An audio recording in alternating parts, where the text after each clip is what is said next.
Hi hello welcome to my channel. ಯಾರೆಲ್ಲ ಭಾಗ 1ರಿಂದ ಭಾಗ 3 ತನಕ ನೋಡಿಲ್ಲ, ಈ ಕೂಡಲೇ ನೋಡಿ, ತುಂಬ ಇಂಟ್ರೆಸ್ಟಿಂಗ್ ಆಗಿದೆ. ಜಿಪುಣ ವರ್ಸಸ್ ಶ್ರೀಮಂತಿ ಭಾಗ 4.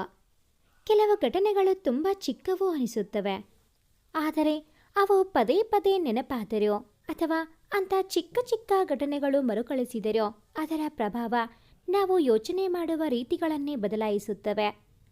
ಪ್ರೀತಿಯಲ್ಲಿ ಇದ್ದಾಗ ಪ್ರೀತಿಸಿದವರು ಬಿಟ್ಟು ಬೇರೆ ಏನೂ ಕಾಣುವುದಿಲ್ಲ.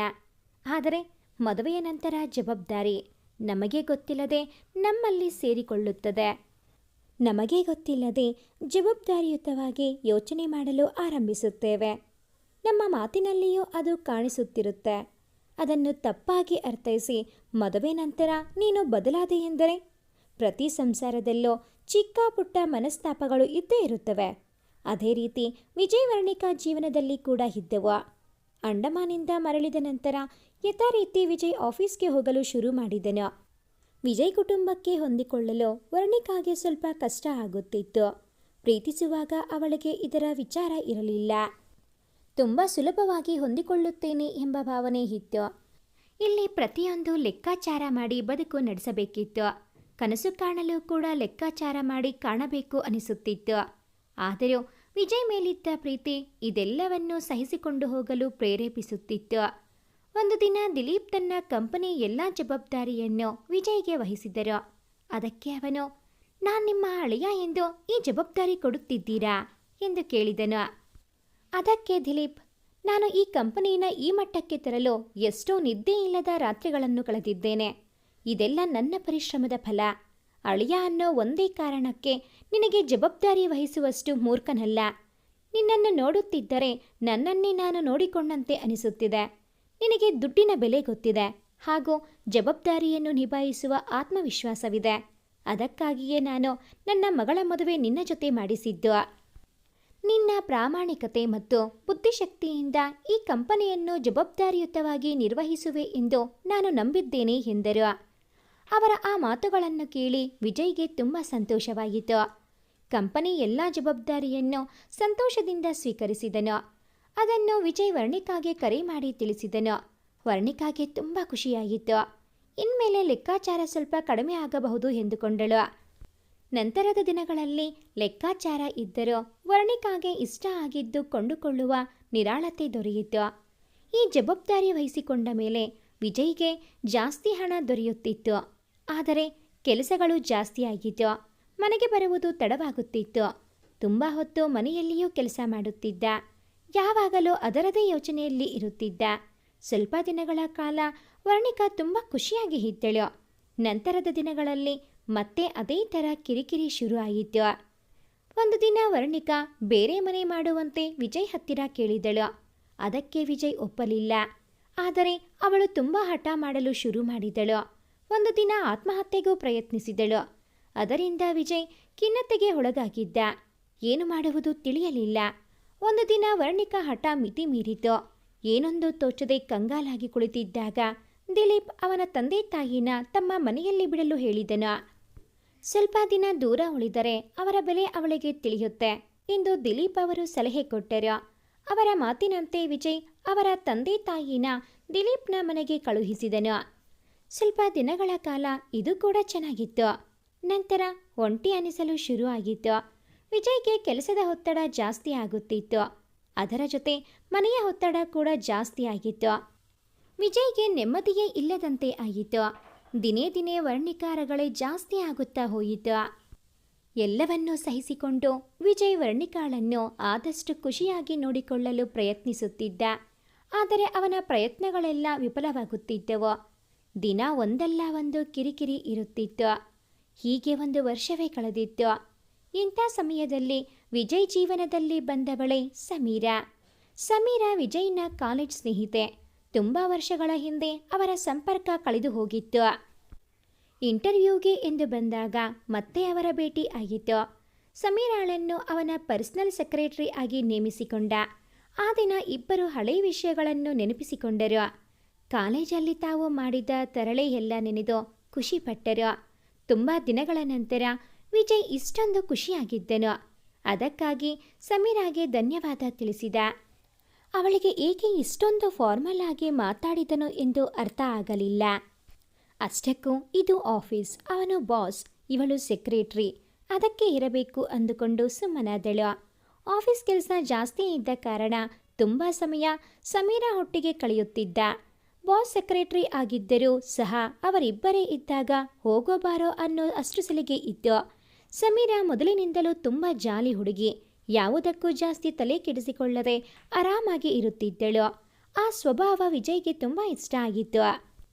ಸಮಯ ಸಿಕ್ಕಾಗಲೆಲ್ಲ ಊಟಕ್ಕೆ ಅಲ್ಲಿ ಇಲ್ಲಿ ಅಂತ ಓಡಾಡುತ್ತಿದ್ದರು. ಕೆಲವು ಸಂದರ್ಭದಲ್ಲಿ ಕೆಲಸಕ್ಕೆ ಅಂತ ಬೇರೆ ಊರಿಗೆ ಹೋದರೆ ಸಮೀರಾನು ಕೂಡ ಜೊತೆಯಲ್ಲೇ ಕರೆದುಕೊಂಡು ಹೋಗುತ್ತಿದ್ದ.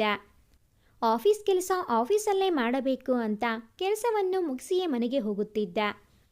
ವರ್ಣಿಕಾ ಒಂದು ರೀತಿ ಇರುತ್ತಿದ್ದಳು. ಅವಳ ಬಳಿ ಏನೂ ಹೇಳಿಕೊಳ್ಳಲು ಆಗುತ್ತಿರಲಿಲ್ಲ.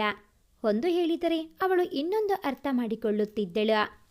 ವಿಜಯ್ಗೆ ಯಾಕಾದರೂ ಮನೆಗೆ ಬರ್ತೀನಿ ಅನ್ನೋ ಥರ ಆಗ್ತಿತ್ತು.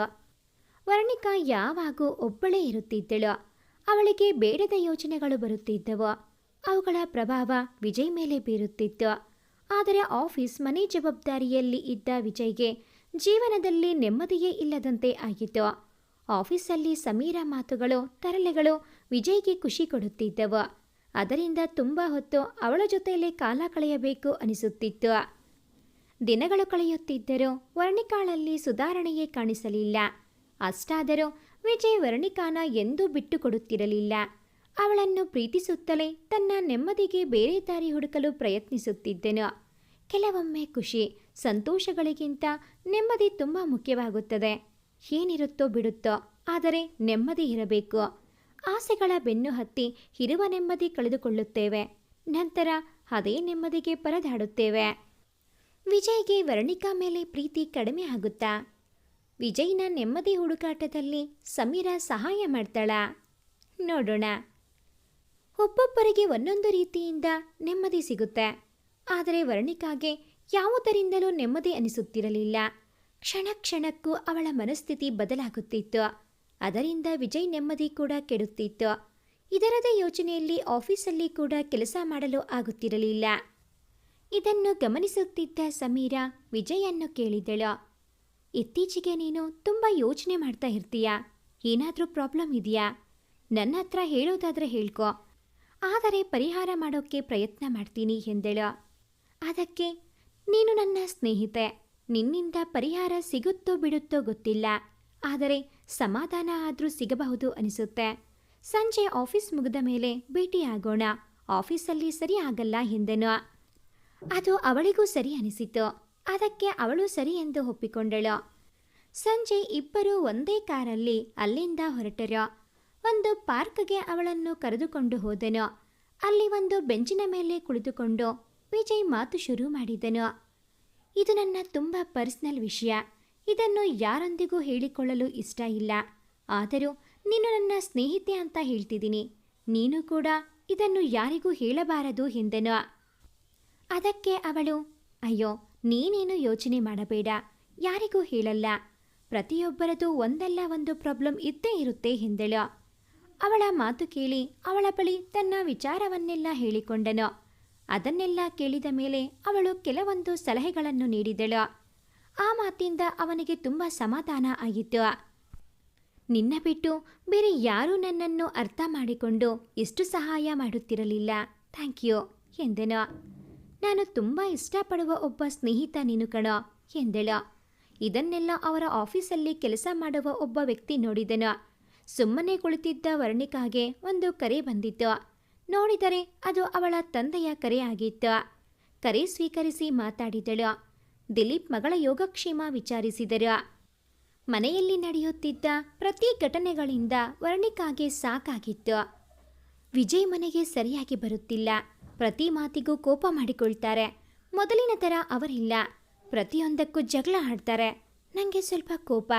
ಮೊದಲಿಗೆ ಸಹಿಸಿಕೊಳ್ಳುತ್ತಾ ಇದ್ದರು, ಆದರೆ ಈಗ ಅದೂ ಇಲ್ಲ. ಅವರ ಮನಸ್ಥಿತಿ ಸರಿ ಇಲ್ಲ. ಈಗ ಚಿಕ್ಕ ಚಿಕ್ಕ ವಿಷಯಕ್ಕೂ ತುಂಬ ರೇಗುತ್ತಾರೆ ಎಂದಳು.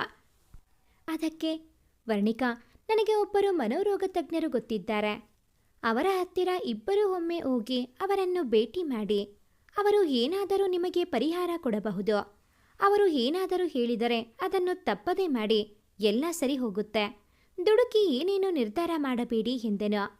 ಅವರ ಮಾತಿಂದ ವರ್ಣಿಕಾಗೆ ತುಂಬ ಸಂತೋಷ ಆಯಿತು. ವಿಜಯ್ ಬಂದ ಮೇಲೆ ಅವನಿಗೆ ಇದರ ವಿಚಾರ ತಿಳಿಸಿದಳು. ಅವನು ಸರಿ, ಅದು ಒಂದು ಆಗಲಿ ಎಂದು ಒಪ್ಪಿಕೊಂಡನು. ಅದರಂತೆ ಇಬ್ಬರು ದಿಲೀಪ್ ಹೇಳಿದ ಮನೋರೋಗ ತಜ್ಞರ ಹತ್ತಿರ ಹೋದರು. ಎಲ್ಲವನ್ನೂ ಕೇಳಿದ ನಂತರ ಇಬ್ಬರಿಗೂ ಕೆಲವು ಕೋರ್ಸ್ಗಳನ್ನು ಮಾಡಬೇಕಾಗುತ್ತದೆ. ಹಾಗೆ ಇಬ್ಬರು ಒಟ್ಟಿಗೆ ಆ ಕೋರ್ಸ್ ಮುಗಿಸಬೇಕು ಎಂದರು. ಅದಕ್ಕೆ ಇಬ್ಬರು ಒಪ್ಪಿಕೊಂಡರು. ಅದರಂತೆ ಅವರು ಹೇಳಿದ ಸಮಯಕ್ಕೆ ಇಬ್ಬರೂ ಬಂದು ಆ ಕೋರ್ಸ್ ತಗೋತಿದ್ದರು. ಅದರ ಜೊತೆ ವಿಜಯ್ ಸಮೀರ ಸ್ನೇಹ ಇನ್ನೂ ಬೆಳೆಯಿತು. ವಿಜಯ್ ತನ್ನ ಎಲ್ಲ ಸಮಸ್ಯೆಗಳನ್ನು ಸಮೀರಾ ಹತ್ತಿರ ಹೇಳಿಕೊಳ್ಳಲು ಶುರು ಮಾಡಿದನು. ಅದರಿಂದ ಅವನಿಗೆ ಏನೋ ಸಮಾಧಾನ ದೊರೆಯುತ್ತಿತ್ತು. ಅದರಿಂದ ಅವರ ಸಂಪರ್ಕ ಬೆಳೆಯುತ್ತಾ ಹೋಯಿತು. ಎಲ್ಲೇ ಹೋದರೂ ಸಮೀರಾನ ಕರೆದುಕೊಂಡು ಹೋಗುತ್ತಿದ್ದ. ಕೋರ್ಸ್ ಮುಗಿದ ಕೂಡಲೇ ವರ್ಣಿಕಾನ ಮನೆ ಹತ್ತಿರ ಬಿಟ್ಟು ಸಮೀರಾನ ಭೇಟಿಯಾಗಲು ಹೋಗುತ್ತಿದ್ದನು. ನಂತರ ತುಂಬ ಹೊತ್ತು ಅವಳ ಜೊತೆ ಮಾತಾಡಿ ಮನೆಗೆ ಬರುತ್ತಿದ್ದನು. ಹೊರಹೂರಿಗೆ ಎಲ್ಲಿಯೇ ಹೋದರೂ ಸಮೀರಾ ಜೊತೆಗೆ ಇರುತ್ತಿದ್ದಳು. ವರ್ಣಿಕಾ ತಗೊಳ್ತಿದ್ದ ಕೋರ್ಸಿಂದ ತನ್ನ ಮನಸ್ಥಿತಿ ಮೇಲೆ ಸ್ವಲ್ಪ ಬದಲಾವಣೆ ಕಾಣಲು ಶುರುವಾಯಿತು. ನಿಧಾನವಾಗಿ ಅವಳ ಕೋಪ ಹತೋಟಿಗೆ ಬರುತ್ತಿತ್ತು. ಒಂದು ದಿನ ತುಂಬ ಖುಷಿಯಿಂದ ಅಡುಗೆ ಎಲ್ಲ ಮಾಡಿ ವಿಜಯ್ಗೆ ಕಾಯುತ್ತಿದ್ದಳು. ಯಾವುದೋ ಟೆನ್ಷನ್ನಲ್ಲಿ ಇದ್ದ ವಿಜಯ್ ಸೀದಾ ಕೋಣೆಗೆ ಹೋದನು. ಸ್ವಲ್ಪ ಸಮಯದ ನಂತರ ವರ್ಣಿಕಾ ಅವನನ್ನು ಊಟಕ್ಕೆ ಕರೆಯಲೆಂದು ಹೋದಳು. ವಿಜಯ್ ಯಾವುದೋ ಕರೆಯಲ್ಲಿ ಮಾತಾಡುತ್ತಿದ್ದನು. ಇನ್ನೇನು ಹೊರಡಬೇಕು ಅನ್ನೋ ಅಷ್ಟರಲ್ಲಿ ವರ್ಣಿಕಾಗೆ ಐ ಲವ್ ಯು ಟು ಎಂದು ಕೇಳಿಸಿತು. ಖುಷಿಯಿಂದ ತಿರುಗಿ ನೋಡಿದಳು. ಆದರೆ ಅದು ಆ ಕರೆಯಲ್ಲಿ ಹೇಳಿದ್ದು ಎಂದು ತಿಳಿಯಿತು. ಒಮ್ಮೆಲೆ ಶಾಕ್ ಆಯಿತು. ವಿಜಯ್ ಹಿಂದೆ ತಿರುಗಿ ನೋಡುವಷ್ಟರಲ್ಲಿ ವರ್ಣಿಕಾ ಗೋಡೆ ಹಿಂದೆ ಬಚ್ಚಿಟ್ಟುಕೊಂಡಳು. ಅವನು ಮೊಬೈಲ್ನ ಅಲ್ಲೇ ಮಂಚದ ಮೇಲೆ ಇಟ್ಟು ಫ್ರೆಶ್ ಆಗಲು ಹೋದನು. ಆಗ ವರ್ಣಿಕಾ ಅವನ ಮೊಬೈಲ್ ತೆಗೆದುಕೊಂಡು ಕೊನೆಯ ಕರೆ ಯಾವುದೆಂದು ನೋಡಿದಳು. ಅದರಲ್ಲಿ ಸಮೀರಾ ನಂಬರ್ಗೆ ಕರೆ ಹೋಗಿತ್ತು. ಅದನ್ನು ನೋಡಿದ ಮೇಲೆ ಇನ್ನೂ ದೊಡ್ಡ ಶಾಕ್ ಆಯಿತು. ಅಲ್ಲಿಂದ ಹೊರಗೆ ಬಂದು ಕೂತಳು. ಏನು ಮಾಡಬೇಕು? ನಾನು ಕೇಳಿದ್ದು ನಿಜನಾ ಇಲ್ಲ ನನ್ನ ಭ್ರಮೇನಾ? ಒಂದೂ ತಿಳಿಯದ ಹಾಗೆ ಆಯಿತು. ವಿಜಯ್ ಅಲ್ಲಿ ಇತ್ತೀಚೆಗೆ ತುಂಬ ಬದಲಾವಣೆ ಕಾಣಿಸುತ್ತಿತ್ತು. ಅದಕ್ಕೆ ಕಾರಣ ಬೇರೆ ಏನೂ ಇರಬಹುದಾ? ನೇರವಾಗಿ ಅವನನ್ನೇ ಕೇಳಿದರೆ ಹೇಗೆ? ಛೆ, ಇದನ್ನೆಲ್ಲ ಹೇಗೆ ಕೇಳೋದು? ನಾನು ಕದ್ದು ಕೇಳುತ್ತೇನೆ ಅಂತ ಅಂದುಕೊಳ್ಳುತ್ತಾನೆ. ನಾನು ಚಿಕ್ಕ ಚಿಕ್ಕ ವಿಷಯಕ್ಕೆ ಜಗಳ ಆಡುತ್ತೀನಿ ಅಂತ ಬೇರೆ ಯಾರನ್ನಾದರೂ ನೋಡಿಕೊಂಡಿದ್ದಾರಾ ಎಂಬ ಪ್ರಶ್ನೆ. ಛೆಚೆ, ನನ್ನ ಪ್ರೀತಿಸೋಕೆ ಅವನಿಗೆ ಅಷ್ಟು ಸಮಯ ಹಿಡಿಯಿತು. ಇನ್ನು ನಾನು ಇರೋವಾಗ ಇನ್ನೊಬ್ಬಳ? ಸಾಧ್ಯ ಇಲ್ಲ ಎಂದು ಅವಳೇ ಉತ್ತರ ಕೊಟ್ಟು ಸಮಾಧಾನ ಪಟ್ಟುಕೊಳ್ಳುತ್ತಿದ್ದಳು. ಅಷ್ಟರಲ್ಲಿ ವಿಜಯ್ ಧ್ವನಿ ಕೇಳಿಸಿತು.